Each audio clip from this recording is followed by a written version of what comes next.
కట్టది అతనా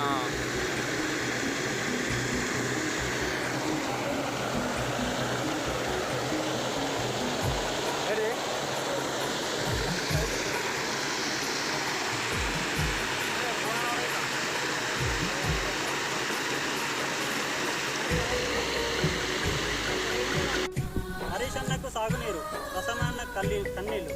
రాజన్న సిరిసిల్ల జిల్లా ఇలంతకుంట మండలం దాచారం గ్రామం పులిగుండ్ల వద్ద రంగనాయక సాగర్ ప్రాజెక్టు నుంచి కెనాల్ ద్వారా వచ్చే వాటరు ఇదే ప్లేస్ లో గత సంవత్సరం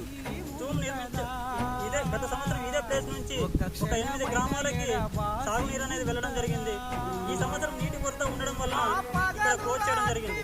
8 గ్రామాలు దాచారం, చిన్నలింగాపూర్, నర్సింహపల్లె, బాలమాలపల్లె, బసాపూర్, రామన్నపల్లె, అంకుసాపూర్ 8 గ్రామాలకు సాగునీరు అందించడం వలన వందల వేల మందికి న్యాయం జరుగుతుంది.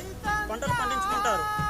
ఇరిగేషన్ డిపార్ట్మెంటు అలాగే జిల్లా మంత్రివర్యులు కేటీఆర్ గారు కానీ, మానకొండూరు ఎమ్మెల్యే రత్న బాలకృష్ణ గారు కానీ, జిల్లా కలెక్టర్ కృష్ణభాస్కర్ కానీ, ఇరిగేషన్ డిపార్ట్మెంట్ వాళ్ళు చొరవ తీసుకొని ఇక్కడ తక్షణమే తూము ఏర్పాటు చేయవలసిందిగా దాచారం రైతుల నుంచి మేము డిమాండ్ చేస్తున్నాం.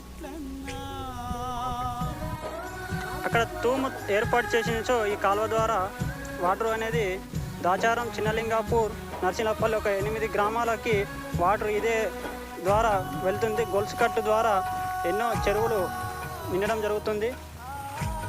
తక్షణమే ఇరిగేషన్ డిపార్ట్మెంట్, జిల్లా మంత్రి కేటీఆర్, జిల్లా కలెక్టర్ కృష్ణభాస్కర్ తక్షణమే చొరవ తీసుకొని ఈ యొక్క కాలువ ద్వారా మాకు వాటర్ని విడుదల చేయవలసిందిగా కోరుచున్నాం. పల్లె తల్లి వన్నె తప్పిసిన్నబోయే రైతన్నా, నీ ఆలి బిడ్డల జీవితమంతా అంధకారమాయే రైతన్నా. కంట నీరు తీసి పంట